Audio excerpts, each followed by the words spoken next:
Madame, Monsieur, bonsoir. Merci de votre fidélité à Al Oula. Ravi de vous retrouver comme chaque soir à 19 h pour la première édition d'information de la soirée. Nous vous proposons à présent les principaux titres.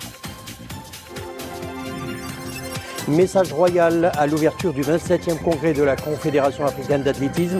Message dans lequel le souverain appelle à une stratégie rigoureusement définie à même de corriger les dysfonctionnements structurels qui entachent le domaine de l'athlétisme en Afrique.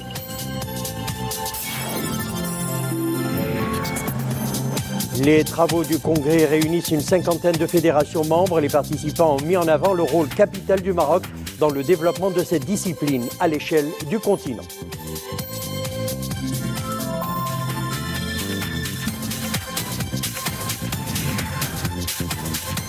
Plaidoyer à Casablanca pour davantage d'efforts communs en Afrique en vue de relever les défis sécuritaires. Africa Security Forum 2017 s'est ouvert sous le haut patronage de Sa Majesté le Roi. Il réunit plusieurs pays, dont 38 d'Afrique. Ouverture à Srerat du 27e congrès de la Confédération africaine d'athlétisme. La cérémonie d'ouverture a été marquée par la lecture du message royal aux participants au congrès, message dont lecture a été donnée par M. Abdeltif Mnouni, conseiller de Sa Majesté le Roi. Dans son message, le souverain appelle à une stratégie rigoureusement définie à même de corriger les dysfonctionnements structurels qui entachent le domaine de l'athlétisme en Afrique. Souad Nachad. والصلاة والسلام على مولانا رسول الله وعلى آله وصحبه. Seule une stratégie rigoureusement définie est en mesure de corriger les dysfonctionnements dont souffre l'athlétisme africain. Mise en place d'une bonne gouvernance en matière de gestion, sur le développement des talents, mise à niveau des compétences, renforcement des infrastructures et ouverture sur le secteur privé, souligne Sa Majesté le Roi. Le souverain a également tenu à souligner que le sport en général et l'athlétisme en particulier sont des moyens indiqués pour favoriser l'épanouissement de la jeunesse africaine, assurer son insertion socio-économique et renforcer son immunité contre toute forme de déviance et d'extrémisme. S'agissant de l'athlétisme national, le souverain a rappelé que le Maroc a adopté depuis une décennie un contrat-programme pour la mise à niveau de l'athlétisme national. Cet objectif est poursuivi dans le cadre d'une vision stratégique destinée à élargir la base des pratiquants et à préparer de façon concomitante des athlètes d'élite. Sa Majesté le Roi a ainsi appelé au renforcement du dispositif de formation des sportifs et au développement des infrastructures, ainsi qu'à la lutte contre le dopage et toutes les pratiques infamantes qui s'y rattachent. Concernant les relations du Maroc avec l'Afrique, le souverain a affirmé que le Maroc n'a pas attendu de retrouver sa place naturelle au sein de l'Union africaine pour apporter la preuve de son engagement à servir les causes du continent, y compris en matière de sport. Et Sa Majesté le Roi de rappeler que le Maroc a constamment été présent à toutes les manifestations sportives africaines et en a même abrité quelques-unes. Il siège également au sein des organes décisionnels des institutions sportives du continent, premier chef à la Confédération africaine d'athlétisme. Fidèle à sa démarche de solidarité menée tous azimuts, le Maroc est disposé et s'engage même à ce que l'expérience et les moyens en sa possession dans le domaine sportif en général et en matière d'athlétisme en particulier soient mis à la disposition de toute la famille africaine. À cette fin seront adoptées et mises en œuvre des approches participatives innovantes grâce à l'instauration de leviers de coopération sud-sud profitables à toutes les parties, a souligné Sa Majesté le Roi Mohamed VI. ورحمة الله تعالى وبركاته. وحرر في يوم الثلاثاء 12 محرم 1439 هجرية الموافق 3 أكتوبر 2017 ميلادية محمد السادس ملك المغرب. Les travaux de la 27e session du Congrès de la Confédération africaine d'athlétisme réunissent une cinquantaine de fédérations membres pour se pencher sur la situation de l'athlétisme africain. Les représentants des différentes confédérations africaines ont mis en avant le rôle capital du Maroc dans cette discipline à l'échelle du continent. Saïd Anis, Imanable. Ils sont tous là, les représentants des 54 fédérations africaines en terre marocaine. Sous la loupe, l'avenir de l'athlétisme dans le continent et le rôle de premier plan que joue le Maroc pour promouvoir cette discipline au niveau du continent. Le Maroc a une très grande histoire dans la construction Dans la promotion de notre sport, un programme de développement très important que les Africains peuvent utiliser. Et puis des résultats sportifs historiques avec de grands champions, Awita, Guérouge, Nawal, Bidouane, pour ne citer que cela. Et ensuite, le Maroc a accueilli de très grandes compétitions au niveau mondial. Je suis très heureux d'être au Maroc qui investit énormément pour l'athlétisme. La tenue de ce congrès ici même est très réjouissant. C'est un moment d'une extrême importance pour les athlètes africains qui, comme les dirigeants sportifs, partagent la volonté de hisser le niveau de cette discipline à l'échelle du continent. Un engagement qualifié ici d'inconditionnel, avec à l'appui des progrès notables sur les plans organisationnels et des infrastructures. Le Royaume s'impose en tant qu'acteur agissant et actif pour le développement de cette discipline olympique. C'est une belle ouverture du Maroc sur son environnement et sur l'Afrique telle que voulue par Sa Majesté, qui aujourd'hui nous honore par son patronage. Événement important aujourd'hui au vu du nombre des participants venus de toute l'Afrique, venus également des autres continents pour accompagner cette Afrique qui est en marche pour un avenir meilleur. À l'ordre du jour de ce grand rassemblement, l'adoption des nouveaux statuts de l'instance continentale et le nouveau plan stratégique pour le développement de l'athlétisme en Afrique. Une discipline qui enregistre en permanence les meilleurs records réalisés par des athlètes de pays membres de la Confédération africaine. En exécution des hautes instructions royales, le ministre délégué auprès du chef du gouvernement chargé de l'administration de la défense nationale, M. Abdeltif Loudi, a reçu ce lundi à Rabat le ministre des Affaires présidentielles et de la défense nationale de la République gabonaise, M. Etienne Massad Kabinda Makaga. Les deux ministres ont examiné les différents aspects de la coopération bilatérale dans le domaine de la défense nationale. Ils ont par ailleurs échangé les points de vue sur les perspectives et moyens de son développement, particulièrement dans le domaine de la formation des cadres militaires. C'est ce qu'indique un communiqué de l'administration de la défense nationale.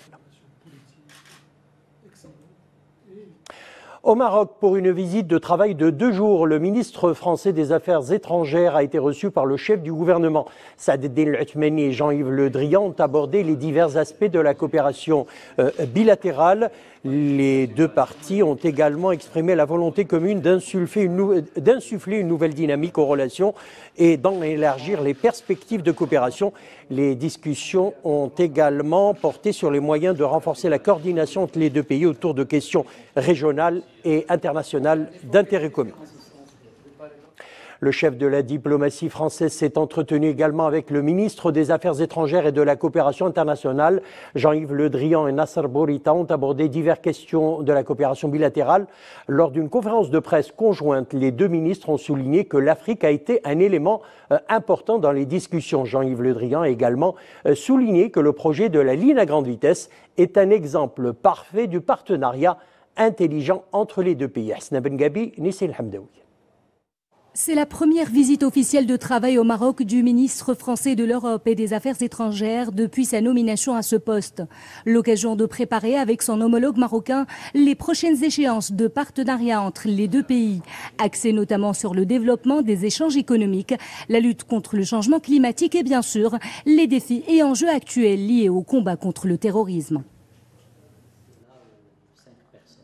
Nous en avons évoqué les principales pierres qui pourront nous conduire à renforcer notre coopération ce matin dans nos entretiens qui vont se poursuivre, à la fois dans le domaine sécuritaire. Vous avez parlé de la relation particulière avec les pays du Sahel, mais aussi la coopération économique, la coopération universitaire, les questions migratoires, les questions de formation. Les deux responsables ont également soulevé des questions régionales comme la situation au Sahel. L'Afrique s'est également invitée à leurs entretiens car le continent offre d'importantes perspectives économiques de coopération. L'Afrique a été un élément important de nos discussions et comment le Maroc et la France, sur la base de ce partenariat multidimensionnel et exemplaire, peuvent mettre à profit ce partenariat au service de la paix, de la stabilité et du développement du continent africain. Et bien sûr, nous allons poursuivre les discussions autour de la question du Moyen-Orient, de la question syrienne, de la lutte contre le terrorisme et d'autres thématiques. La visite du chef de la diplomatie française a également pour objectif de préparer la visite d'État du président français Emmanuel Macron, prévue au Maroc en 2018. Le peuple britannique apprécie grandement l'aide apportée par le Maroc au Royaume-Uni suite aux attaques terroristes ayant frappé Westminster et London Bridge, respectivement les 22 mars et 3 juin dernier. C'est ce qu'a déclaré ce lundi à Rabat la baronne Susan Williams de Tradford, ministre d'État britannique chargée de la lutte contre l'extrémisme. Madame Williams a souligné que la vitesse et l'efficacité par lesquelles le Maroc a aidé le Royaume-Uni après ces attaques ont été tellement appréciées par le peuple britannique.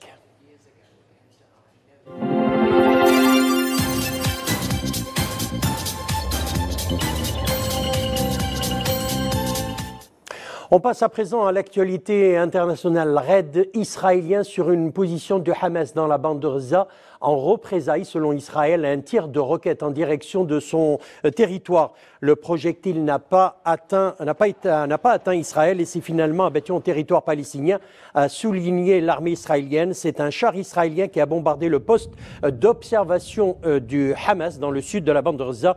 Aucune indication n'a été fournie sur d'éventuelles victimes. Israël et le Hamas observent un cessez-le-feu fragile depuis la fin de la guerre de 2014. Dossier syrien, l'armée turque mène depuis hier une opération de reconnaissance dans la province d'Idlib en vue d'y établir une zone de désescalade visant à mettre un terme au conflit en Syrie. Ankara a concentré depuis quelques jours ses troupes à la frontière syrienne dans l'attente de déloger les terroristes du groupe autoproclamé de l'ex-branche d'Al-Qaïda. Idlib, seule province du nord-ouest syrien à échapper au régime de Bachar al-Assad, figure parmi les 4 zones de désescalade annoncé en mai par les alliés du régime syrien afin de restaurer des trêves dans diverses régions du pays.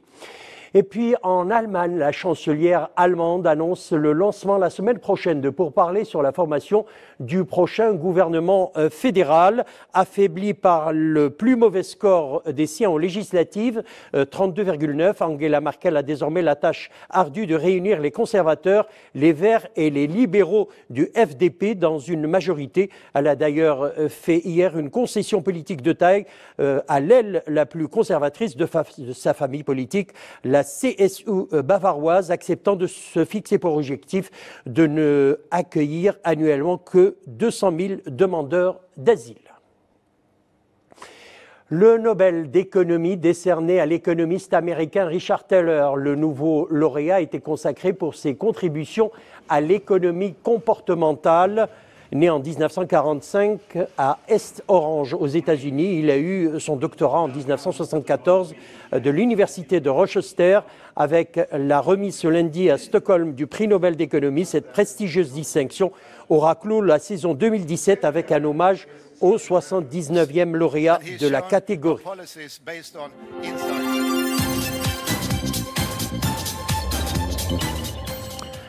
Nous le disions en titre plaidoyer à Casablanca pour davantage d'efforts communs en Afrique en vue de relever les défis sécuritaires.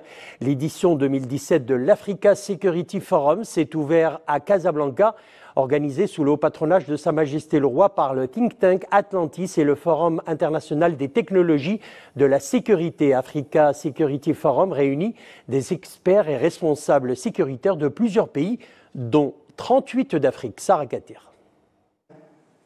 Le forum Africa Security, qui a ouvert ses portes hier, a été l'occasion pour les experts de la sécurité internationale d'échanger sur les pistes de réponse globales possibles face aux grands défis qui impactent l'Afrique, tels le terrorisme ou la cybercriminalité. Beaucoup de défis dans ce secteur, c'est clair. Il y a le défi humanitaire, c'est le premier défi à pouvoir gérer. Après, il y a le défi technologique à travers les problématiques dans le cyberespace, à travers Internet, c'est clair. Et donc, tous ces points-là seront discutés et, Inch'Allah, on aura des bonnes pistes de travail. Notre continent entier fait face à des menaces qui vont, en plus malheureusement du terrorisme, qui vont vers la cybercriminalité de plus en plus, la criminalité transnationale ou transfrontalière, comme on dit. La coopération elle est de plus en plus urgente et nécessaire. L'objectif de cette édition étant de mettre en avant la cruelle nécessité de mutualiser les efforts des Africains pour les Africains face aux défis que représentent pour eux les actions conduites dans le cyberespace et les effets collatéraux de la migration. Les thèmes qui seront évoqués pour nous, pour la Tunisie, un pays qui connaît depuis quelques années ce phénomène du terrorisme, de toutes sortes. C'est très important d'échanger les pensées et les idées pour parvenir enfin ensemble à combattre ces genres de fléaux. L'événement se poursuit en workshop durant lesquels les personnalités conviées, chercheurs et institutionnels ont été invités à partager d'une part leur vision et leur compréhension des faits et événements qui forgent les menaces qui impactent le continent africain et d'autre part d'évoquer la mise en place de structures dédiées au niveau régional et sous-régional pour étudier et mettre en œuvre des solutions. Notre page culturelle à présent, microcosme des éléments, nouvelle exposition de l'artiste Mehdi El Hlou qui se définit comme matiériste. Ses nouveaux travaux en témoignent, riches en couleurs et en matière et affranchis de toute forme de rigueur académique. Une peinture spontanée et préméditée à la fois. Sarah Katir. C'est une collection d'œuvres riches en couleurs et en matière intitulée Microcosme des éléments que Mehdi El Hlou présente à son public. Cette exposition est l'aboutissement de 7 années de recherche et de travail au cours desquelles l'artiste a développé son propre style. En fait, j'ai 2 types d'inspiration qui sont très particulières. La première concerne les 5 éléments, c'est-à-dire la lumière de la nature, telle qu'elle transparaît à mes yeux. Nous sommes tous fascinés par les éléments de la nature, qui dégage une énergie et une lumière tout à fait intéressante. Et ensuite, je suis assez préoccupé par l'environnement social et politique qui m'entoure. Donc, j'ai, comme beaucoup de personnes parmi nous, des tourments que j'essaye de, extérioriser sur la toile.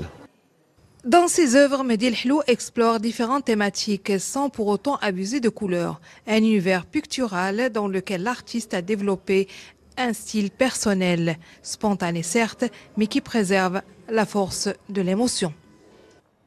On passe à la météo pour refermer notre édition. Attention aux averses orageuses localement fortes avec rafales de vent sous orage et risque de grêle par endroits.